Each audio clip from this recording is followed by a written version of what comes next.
Aujourd'hui, faits sont parlants. Les faits sont parlants, d'autant plus que le Mali a été une fois de plus agressé. Agressé à multiples endroits. Mais sachant le plan machiavélique que la France et ses alliés sont en train de préparer pour le Mali et les pays de l'AES, l'objectif de la France et de ses alliés, c'est de faire subir au Mali des atrocités. C'est de faire subir au Mali, pour des raisons des ressources minières et énergétiques, pour des raisons du sous-sol malien, faire subir au Mali tout ce qui peut être endurant, épreuve endurant par le Nord. On sait que toutes ces attaques qui visent le Mali aujourd'hui, dans ses formes diverses et complexes, visent essentiellement à vouloir installer le FLA et ses alliés dans la partie septentrionale du Mali. Et nous avons tous suivi l'actualité et avec intérêt ce qui s'est passé à Nafis. Aujourd'hui, nous comprenons que les choses sont claires et les faits sont déterminants. Que le FLA, soutenu et entretenu par la France, que le GNIM, soutenu et entretenu par la France, les terroristes alliés à des indépendantistes qui, en réalité, aujourd'hui, sont confondus. Il n'y a plus de terroristes et d'indépendantistes. Il y a des terroristes associés, organisés, alimentés, fournis et entretenus par la France, qui sont en train d'attaquer le Mali par la partie septentrionale et vouloir s'installer parce que aujourd'hui le Mali a tout simplement dit qu'il va avoir un œil sur la gestion des ressources naturelles et qu'il veut avoir désormais le choix des partenaires et le choix stratégique des partenaires à pouvoir préserver les intérêts du peuple malien. Est-ce que cela est-il trop demandé? Mais que les choses soient claires pour le FLA et ses amis. Le Mali n'est plus ce territoire où ils viennent pour s'aimer le chaos, s'aimer le désordre. Cette idée aujourd'hui n'est plus d'actualité. Maintenant, nous allons interpeller en même temps la communauté africaine qui s'assoit et qui observe le Mali aujourd'hui en train de se battre. En train de se battre sur le front, mais en train de réussir aujourd'hui un défi que toute l'Afrique doit relever. Anafis n'est pas tombé.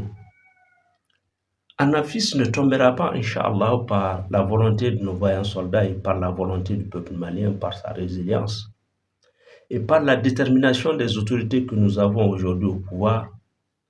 Anafis n'est pas tombé, Anafis ne tombera pas. Parce que Anafis aujourd'hui est un choix stratégique dans la gestion de la sécurité des régions nord du Mali. Mais ce qui est déplorant, c'est qu'aujourd'hui, il faut constater que l'Afrique est en train d'observer aujourd'hui la France, l'Algérie, la Mauritanie et l'Ukraine s'attaquer au Mali, sans rien dire, sans agir, sans rien dire, sans agir, à la seule volonté peut-être de vouloir distraire le Mali en envoyant des émissaires pour inviter le président Hassim à des conférences par-ci, à des entretiens politiques par-là, alors qu'on vous a dit que le président Hassim a une mission spéciale, celle de préserver le Mali de par ces attaques terroristes soutenues par la France et de libérer le Mali de la domination, de l'exploitation sauvage et de la traîtrise de la France vis-à-vis des pays africains. Et aujourd'hui, les pays africains sont en train d'observer. Personne ne vient pour savoir exactement ce dont le Mali a besoin, ce dont les pays de l'AES ont besoin pour livrer à l'Afrique. L'Afrique était faite pour être dominée? Je crois que non. Mais l'Afrique a des dirigeants aujourd'hui qui ne mesurent pas la valeur de la chose qui est en train de s'abattre sur l'Afrique à travers le Mali et les pays de l'AES. Mais qu'une chose soit claire, le peuple malien est déterminé. Le peuple malien est déterminé, le peuple haïtien est déterminé à vouloir se battre jusqu'à son dernier souffle. Nous avons vu que la bataille d'Anafis n'a pas été une promenade de santé. Pour ceux-là qui, par le passé, pensaient que le Mali était un gâteau qu'ils pouvaient partager à leur guise et prendre la partie qui les intéressait, et l'autre partie qui ne les intéresse pas, vouloir le discuter avec le Mali encore. Voilà comment est-ce que ces gens s'en tiennent au Mali. Mais aujourd'hui, nous rendons grâce à Dieu. Anafis, aujourd'hui, va être une leçon pour non seulement le FLA et ses alliés terroristes, qui aussi est terroriste, mais aussi va servir de leçon pour la France à comprendre que le Mali aujourd'hui est déterminé. Va comprendre, la bataille d'Anafis va faire comprendre à l'Algérie la détermination de l'État malien, la détermination du peuple malien à vouloir défendre ses terres, à vouloir défendre les intérêts de son peuple. Et vous avez vu que la population n'est pas restée en marge de cette lutte. Elle a contribué tant qu'elle peut pour que l'armée malienne ne tombe pas. Parce que si l'armée malienne tombe, c'est le Mali qui tombe.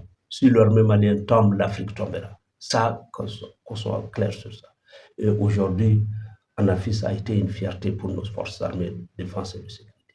Anafis a été une fierté pour nos autorités aujourd'hui, qui nous montrent chaque jour leur détermination, qui nous montrent chaque jour leur volonté à vouloir se battre pour ce pays-là, qui nous montrent chaque jour que leur intérêt personnel ne compte pas et que c'est l'intérêt collectif, c'est l'intérêt du pays et l'intérêt de l'Afrique aujourd'hui, c'est ce qui les anime, c'est ce qui anime leur volonté et c'est ce qui confirme leur détermination à aller vers la victoire et c'est ce qui encourage et qui détermine leur victoire tous les jours face à cet impérialisme face à la France, à l'Ukraine, aux Algériens et aux Mauritaniens qui aujourd'hui cherchent par tous les moyens à pouvoir créer le désordre, à pouvoir créer une défaite au peuple malien, au peuple africain, au peuple haïtien. Mais nous disons que nous allons tenir parce que notre objectif c'est de nous battre. Et nous l'avons toujours dit, la victoire que nous sommes en train de chercher, que nous sommes en train d'obtenir, nous ne cherchons pas les dividendes de cette victoire pour nous, mais pour les générations à venir, non seulement du Mali, de l'AES, mais du peuple africain. Et nous pensons qu'aujourd'hui, Anafis va être une leçon pour nous. Anafis va être une stratégie et une expérience de plus pour comprendre qu'aujourd'hui, il faut aller au-delà, il faut se battre. Et que ces hommes aujourd'hui qui sont à Kidal ne doivent plus rester à Kidal parce que leur objectif, ce n'est même pas de chercher de l'indépendance pour le Mali, pour eux-mêmes. Ce n'est pas une lutte d'indépendance, c'est plutôt une lutte de carnage, une lutte pour assujettir le Mali au bénéfice de la France et de l'Algérie. Parce que tout simplement, nos ressources doivent être la propriété de ces puissances impérialistes. Et nous refusons aujourd'hui que cela se passe parce que nous sommes déterminés à nous battre. Nous allons nous battre, nous continuerons à nous battre. Anafis, une victoire. Et nous félicitons aujourd'hui l'armée malienne. Nous sommes fiers de cette armée qui a pu se battre, qui a pu montrer sa détermination et qui nous a montré jusqu'où elle est capable pour aller, pour défendre ce pays-là. Bonne chance à l'armée malienne. Félicitations aux autorités non seulement du Mali, du Burkina, mais du Niger, mais nous interpellons la conscience africaine noire à venir se joindre à leurs frères africains d'ici de l'AES pour se battre, pour défendre les terres africaines, pour défendre nos valeurs, pour défendre nos ressources, pour que la France puisse comprendre désormais qu'il s'agit tout simplement de respecter notre engagement, de respecter nos valeurs, de respecter notre indépendance, de respecter en tout cas ce qui peut faire la fierté des peuples africains. Voilà ce dont on est en train de, voilà ce pourquoi on est en train de se battre et que la France est en train de vouloir massacrer. Vive l'Afrique, vive l'AES, vive le Mali, Vive nos autorités. Je vous remercie.